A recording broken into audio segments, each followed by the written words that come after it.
That is to say, the moment you seek for some spiritual attainment, which is becoming a Buddha, becoming awakened, becoming released, getting in there, you've already served notice upon your creditors. So that somehow or other you find that you have to do it without intending to do it. And that is a double bind,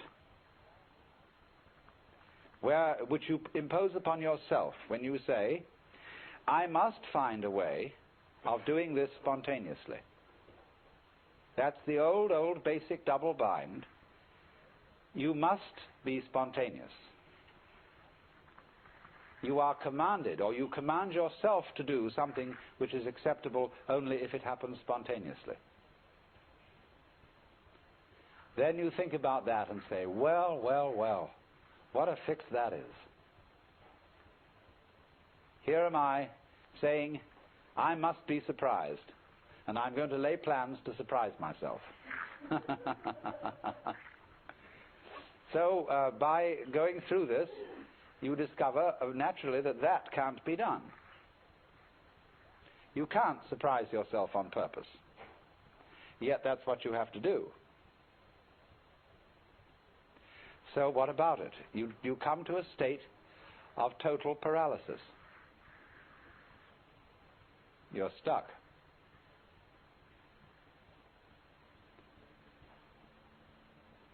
The one thing that is terribly important to be done can't be done. It has to happen. It really does if you're earnest about this. You want to get out of the trap. But you can't do anything about it, either actively or passively. But then as you begin to see what you are doing all the time, you notice a very odd fact, which is that you can't help being spontaneous. If I say to you, good morning, and you say good morning, what is that? Did you plan this answer? Did you make preparations to grow your hair? Do you make decisions about having blue eyes? You see, about breathing? Is this all planned? About beating your heart? And what about your thinking? Even if it's very blocked thinking, even if you feel from a certain point of view that you're all mixed up, what is going on anyway? You see, you can't stop it. It's like trying to, we were discussing the Gurdjieff thing yesterday, the self-remembering exercise, the attempt to live completely in the present. Well, that's not only a Gurdjieff idea, that's a very ancient yoga and Buddhist discipline, to be completely here and now. But of course, as you pursue this, you discover you can't do it, because you couldn't even know when to go shopping unless you made plans and started thinking about the future. You couldn't move. But then you discover, you see, that in the long run there's nothing to think about except the here and now. There really isn't anything else. Because even when you make plans for the future and you remember the past, you're doing it all in the present. Your memory is a present activity. There's no way of not being self-remembering and having presence of mind. So when you discover that, there's nothing left to you but to have a good laugh.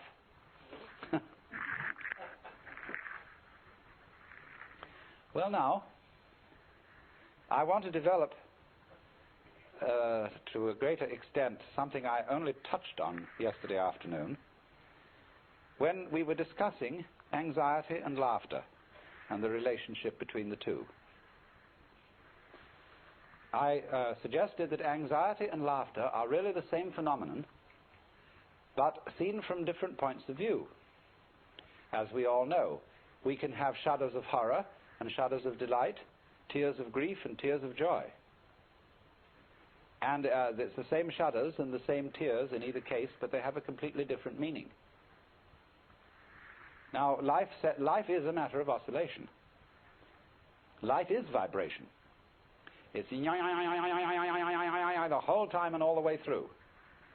Question is, how are you going to interpret that? Is it tremble, tremble, tremble, or is it laugh, laugh, laugh? That's the great thing. And sometimes it's one, and sometimes it's the other. So that the whole thing of the Joker is he comes into being, as it were, at the point when the anxiety interpretation of the trembling becomes the laughing interpretation. We were talking about monks who had skulls in their cells to remind them of mortality.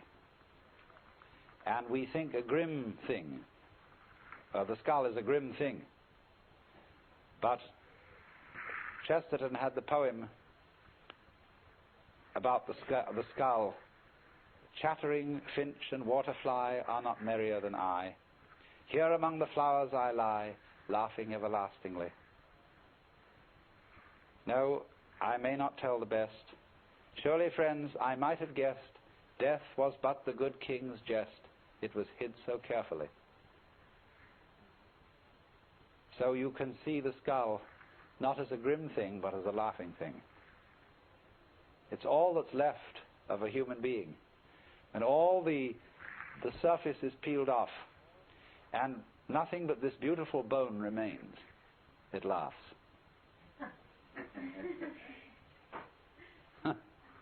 Now why? What is it about death being a jest?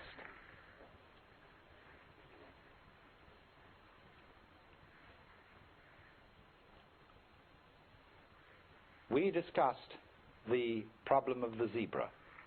You remember? Whether a zebra is a yellow horse with black stripes or a black horse with yellow stripes. And of course, you can see it either way. And you can argue till all is blue about which side is right. And let's suppose that a black horse is a horse of ill omen, even though striped with yellow. And a yellow horse, a horse of joy and good omen, even though striped with black. This is our eternal problem. We are in the state of egocentric consciousness, firmly convinced that death is a threat. We are so convinced of this, even though individuals may say, well, I'm not really afraid of death. What I'm afraid of is dying in an unpleasant way. Nevertheless, since almost all moralists and people concerned with ethics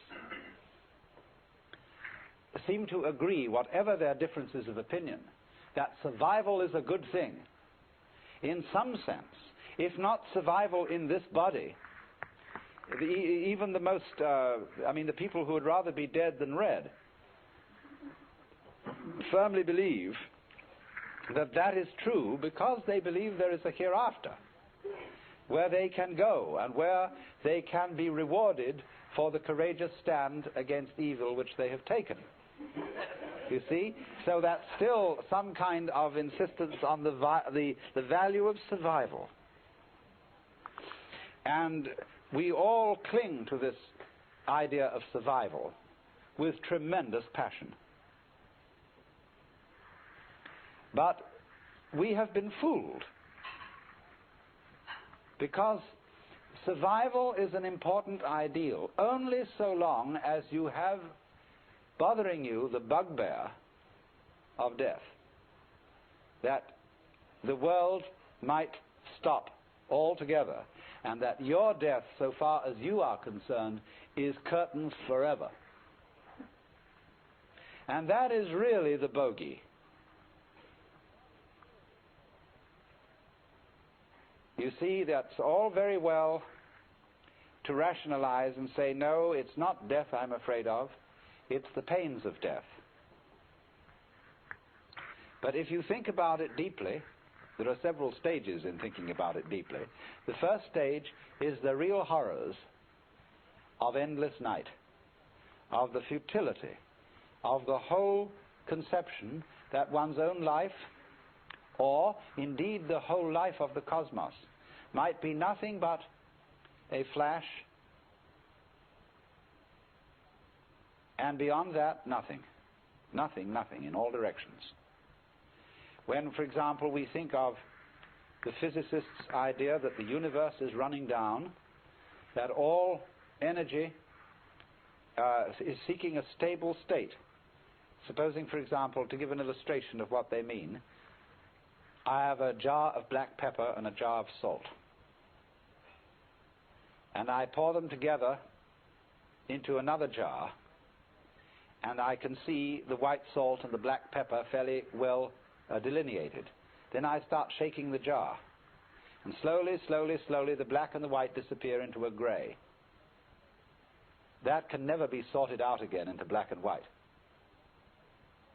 In this sort of way, as things go on, the universe, they say, it tends to attain a stable state, to run down, run down, run down, until that's the end. And nobody knows how it could possibly start all over again. But I always say, and I feel it in a sort of funny, intuitive way, that what happened once can happen again. If this world started at some time, supposing there was a colossal explosion which set all these galaxies flying out, then what existed before that explosion must surely have been something like the stable state to which we shall run down in the end. And if it went bang once, there's absolutely no reason why it shouldn't go bang again. I suppose there are temperaments in logic. I have a temperament whereby I just cannot, it seems to me absolutely basic that what happened once can happen again. But there are other people who so cherish the unique that they can conceive the idea of something like existence happening only once. But you see, something that happens only once doesn't happen at all. What happens if a given sound consists of only one vibration? What is the upcrest of a wave apart from the downcrest? Can you conceive that? That's the same koan as what is the sound of one hand.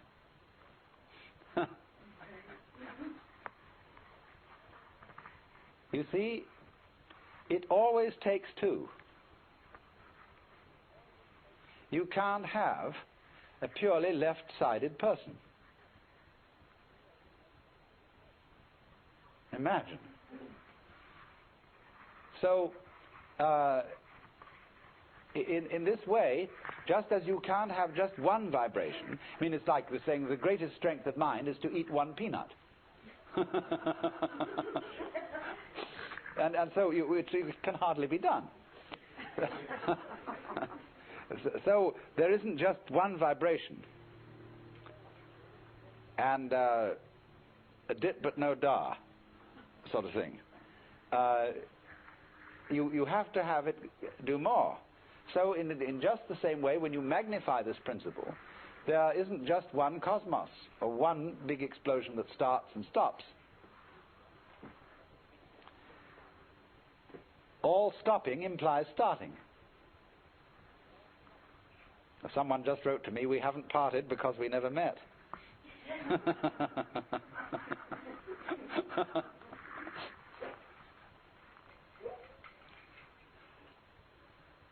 So, the whole point of saying this is the realization that existence is eternal. The going out of existence implies the coming in. And St. Thomas had some points here when he said, there could never have been a time when there was not being, because if there had been a time when there was nothing in nothing to produce something.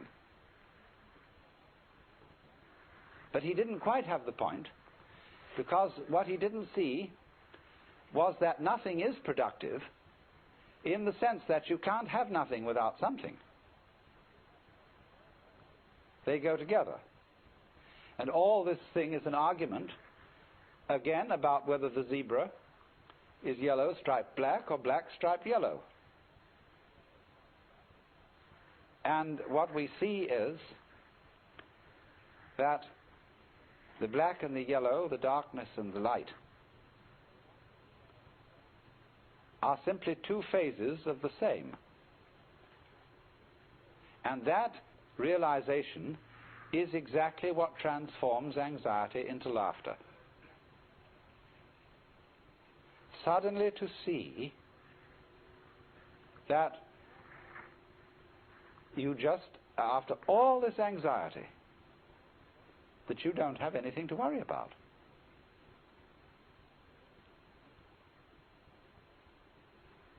Now, that doesn't mean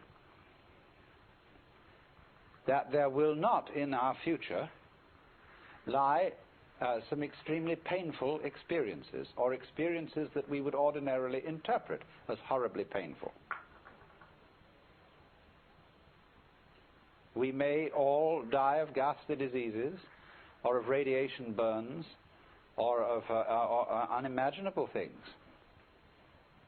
But look here. I very briefly touched on pain yesterday and the way pain is interpreted.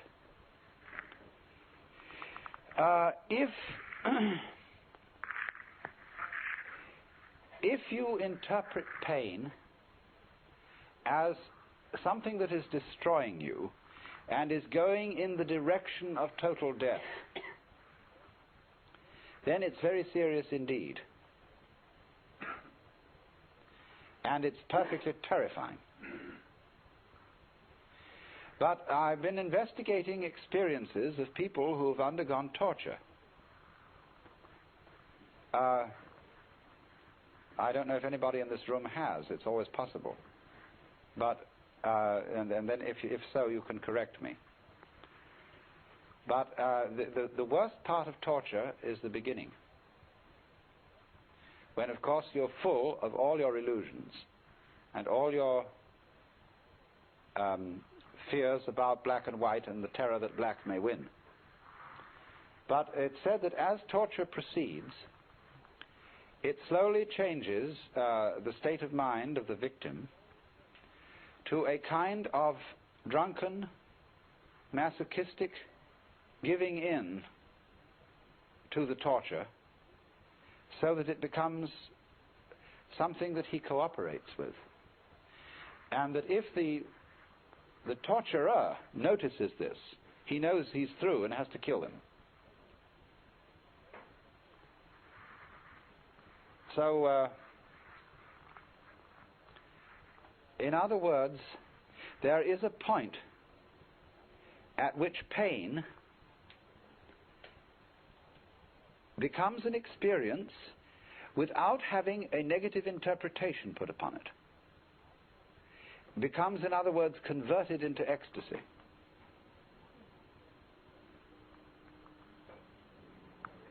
It simply becomes, you see, a way of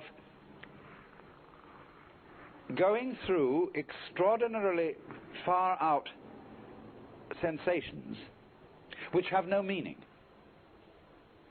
If they have meaning, the meaning of threat, the meaning of death looming at the end, and you know this is the tearing apart and the destruction of you, then you see it is absolutely horrendous. But if it has no meaning at all, just transpose yourself into another dimension to illustrate it, because what the dimension I'm talking about is a very tough one. But let's go back to a simpler one. Let's take sounds. Now, if you lie down and listen to all the goings-on in this area, and you will hear planes moving and cars and foghorns and all kinds of crazy sounds, you see, people this way and that, so on. And you can listen to that and find it very interesting, very beautiful. But if someone were to do what John Cage does and put you in a concert hall with the expectation of hearing music, and by having a purely silent playing of the piano compel you instead to listen to all the sounds going on around you, you would be shocked and feel that some kind of an avant-garde hoax had been perpetrated. You see, it depends on the set, on the way you approach the experience. Now, you can listen to sounds that are ordinarily considered unpleasant in a totally unprejudiced way. You can listen to discordant musical noises and find them extremely interesting if you listen carefully enough. You can listen to a squalling brat and find it musical. That this child, I'll never forget waking up one morning and listening to a child whining. The child wasn't saying anything. There were no words in it. It was just a plaint. And it wasn't exactly crying. It was a kind of...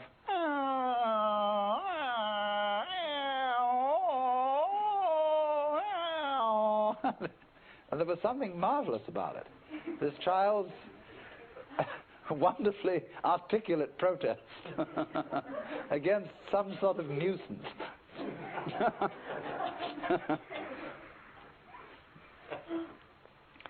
And so, listening into those things without interpreting them, listening to one's own interior frustration and pain in the same way, without interpreting it as being on one side or the other, on the good side or the bad side, on the black side or the white side, is what makes it possible, you see, to transmute these things. But you can't do this. You can't really, honestly transmute pain into a form of play, a form of weird, far-out sensations that are basically just that. So long as you fail to see the inner unity of the opposites, so long as you fall for the idea that you are nothing more than this particular life, than this particular ego, which came from nowhere and is going nowhere. While you remain under that illusion, you see, you first of all, you don't see your identity with everything else that exists.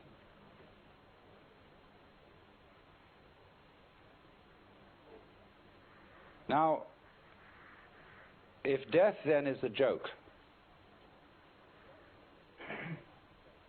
I remember the biggest joke on death I ever saw. I mentioned this in my book. We visited the Capuchin friars' crypt in the Via Veneto in Rome. Some of you may have seen it, where there are 3 underground chapels where everything is made of bones. And the altar is made of bones. The pedestals of the altar are all shin bones. And then there are piles of skulls, and the decoration of flowers on the ceiling are ribs alternating with vertebrae. And the vertebrae are the flowers, and the ribs curl this way, curl this way, curl this way, the twining stems. And the whole thing is bones, and they have even a few full intact skeletons dressed in monks' robes standing on either side of these altars. It's the craziest thing you ever saw. And then when you have seen it and you come out, there is a little friar with a beard taking your offering at the top of the steps. And he had a funny, wicked gleam in his eye. And one could see that this was a joke. The whole thing was a joke. It was constructed by people who had somehow overcome the fear of death. You couldn't possibly have such a thing as that. And so I was fascinated by it, because I thought that on the day of the resurrection, there's going to be a tremendous scuffle, fitting all those bones together and everybody getting up the stairs for the last judgment. Well,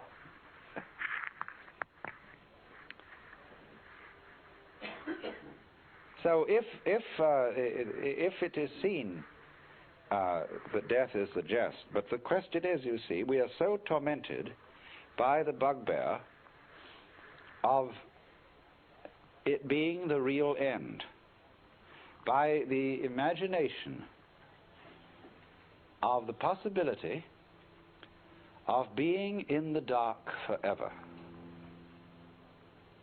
Now, you really must think this through, because it is a pure delusion.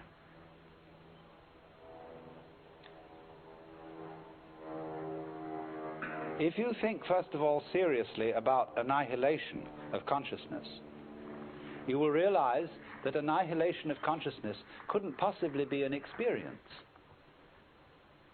But being in the dark forever could be an experience.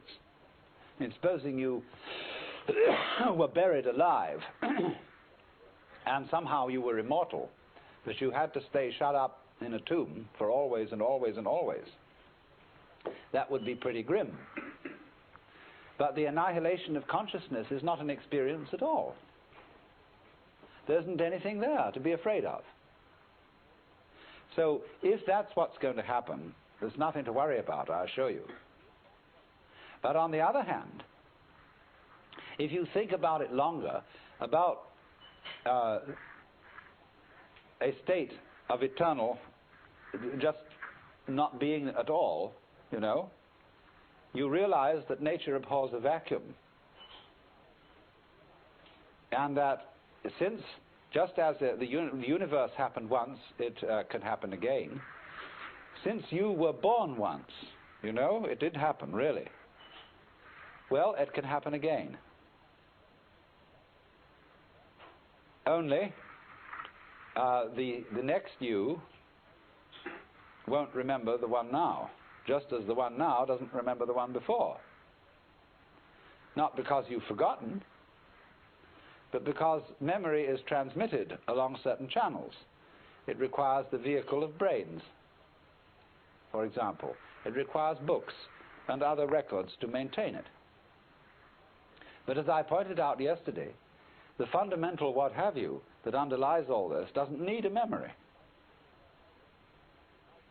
It doesn't need to store memories. And so just in the same way as you don't need to be conscious of the inner formations of your brain.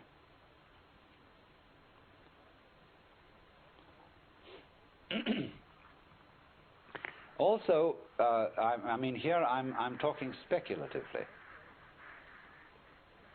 Also, there are curious connections where we don't see any. That is to say, the interval between events is not insignificant. Just as you don't hear melody unless you hear the interval between tones. It's the interval that counts. So in the same way, blank intervals between successive manifestations of the universe, and blank intervals between your forgetting who you are altogether and dying, and someone suddenly becoming a baby. The blank intervals are not insignificant. Every painter knows, every architect knows, that the space around an object or inside an object is just as important as the object. That, again, is the fact. If you don't notice the importance of intervals and you don't notice the importance of space, it is as if you had settled on the carpet here for the black design being the thing and the white background as having no significance.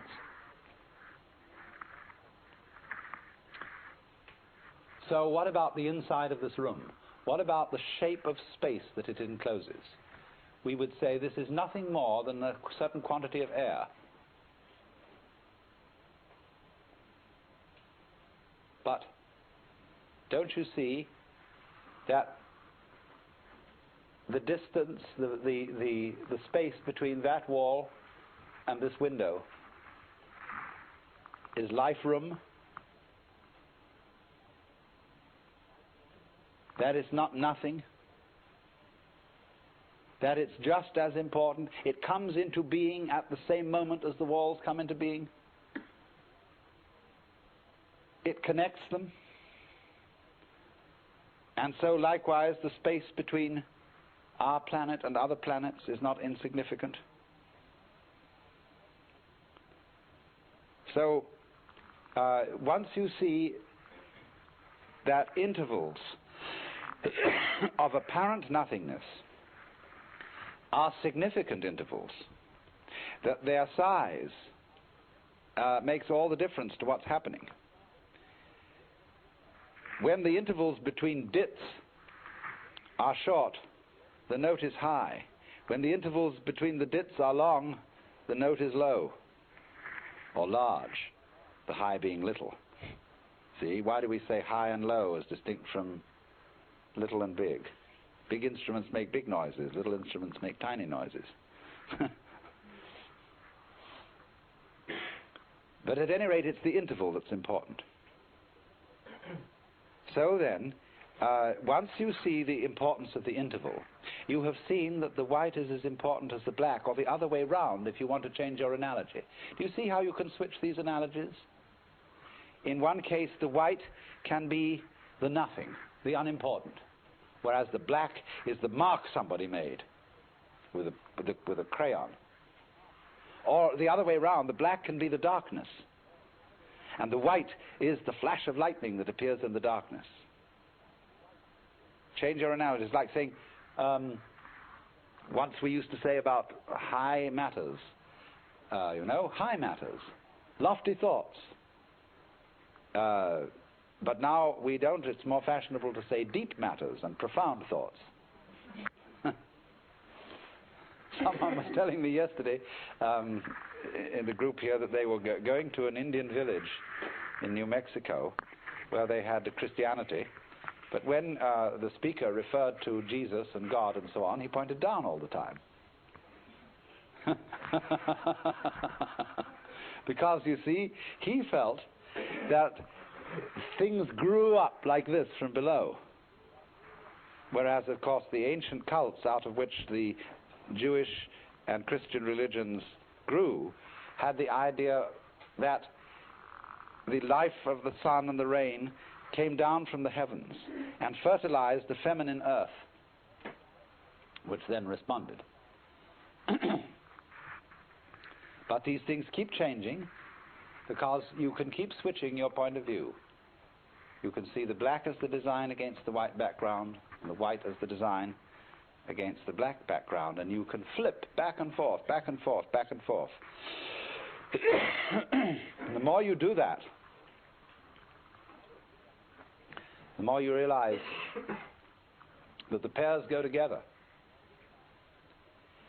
Anxiety is the state of trying not to flip.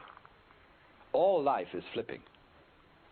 It's called, its flip-floppability is the condition of life, this way and that way. When you're trying to resist flip-floppability, you're anxious. You see? When you push against it, it throbs in a way that you interpret as fear.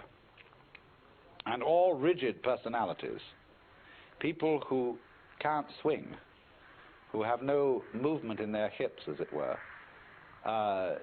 psychologically, they are resisting flip-floppability.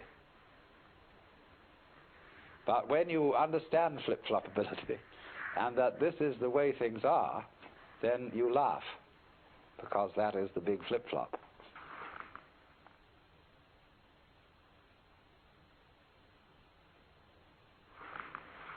This morning I was discussing the joke of death. And the principal point that I was making was that death and life, or that is to say, in other words, the interval and the event, death being the interval between events, between one appearance and another of human beings, in the same way as winter is the interval between the appearance of the leaves in spring and their disappearance in the fall. But there is, you see, the chronic fear that the interval may be all that there is, that the interval may triumph, and there may be no event. And I was trying to show you that there is a polarity between the event and the interval between events, in such a way that you can no more have the one without the other than you can have the crest of the wave without the trough. And that this goes on and on and on in endless cycles, where there are small intervals making up small intervals and waves which group together and make up a set of intervals and waves, and they in themselves constitute the crest of a larger wave with a much longer trough. And then again there comes the group of intervals and waves on a short rhythm. And that this thing that goes like, you see, like this, you see, that this thing in its turn is the crest of a still greater wave, and that the nature of being is that this is the scheme of things. But the joke about it, what makes it exciting, is the constant anticipation that there might not be anything again after the interval, that it might all come to an end. And the real problem, in order to turn death into a joke, that is to say, suddenly to recover from this terrible anxiety that it might be finished, and then transmute the vibration trembling of anxiety into laughter. It is the same thing. Only the trembling of laughter is the trembling of anxiety seen from a different point of view. Now, what are the things that are obstacles to our being able to see that? It's almost as if life were itself a guru. And you know how gurus throw out tests to their students to see if they can pass these various initiations, all of which require nerve in the face of some formidable obstacle. All fairy stories are full of this. And so life itself throws out all kinds of reasons for supposing that we are faced with something